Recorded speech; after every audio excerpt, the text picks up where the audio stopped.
Hey guys, and Merry late Christmas. I had a wonderful Christmas holiday. Hope you guys did as well. For Christmas this year, all of us kids, my siblings and I got together and we gave my parents a brand new sink, faucet, garbage disposal. It was something they really needed. It's kind of a weird gift, but it's something that they couldn't afford on their own, and so we got together and got that for them. But the garbage disposal came with this little tool.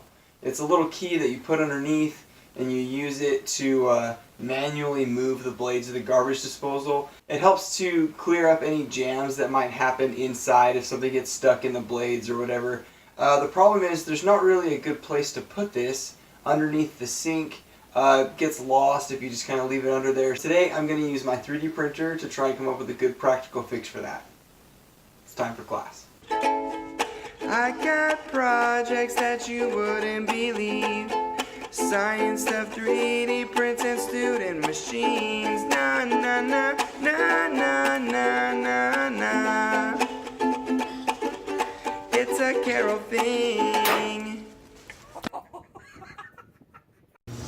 Alright, so I was able to get some of those double stick 3M command strips, and I think they're going to work just perfect for what I need. I think on the inside of the door I'm going to have something that I can stick to the inside of the cabinet, and it's going to have these little wedges that come up and hold on to this so that it sits on the side of the cabinet. Hopefully, that's the goal. But first I got to take some measurements. It's got to be about 8.5 millimeters deep. Now these command strips are about 20 by, we'll say 70. So let's take it over to Fusion 360 and see what we got.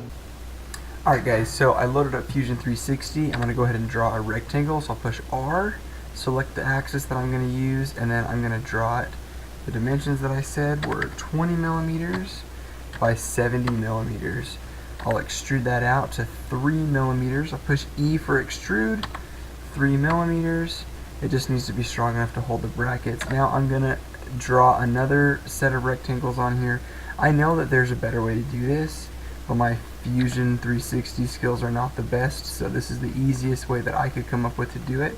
Push E for extrude again, and I'm going to go ahead and extrude these out 15 millimeters. Now what I'm going to do is draw another rectangle on this side here, and I'm going to make it, let's see, I'll go 10 by 10. Perfect. Now I'm going to extrude this straight through and punch it out of those to make my little brackets. I do like to add fillets. If you push F and then highlight an edge, it'll add a fillet to it.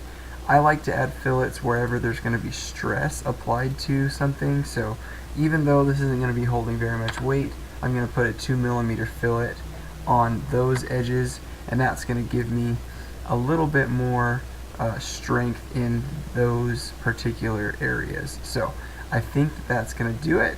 I'm just going to go ahead and send this over to the printer and we'll see what happens.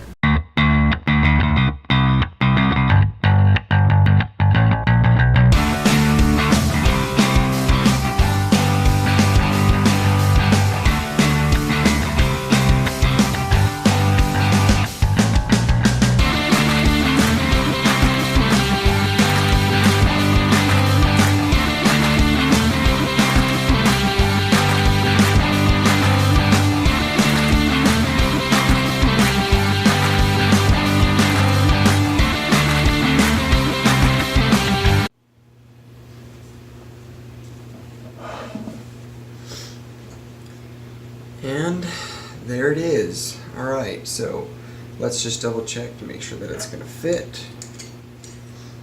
I think that's going to be pretty good. And then all I've got to do is just take one of these command strips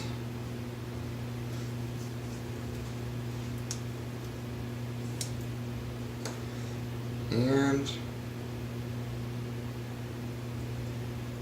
there you go. I think that's going to work just perfect.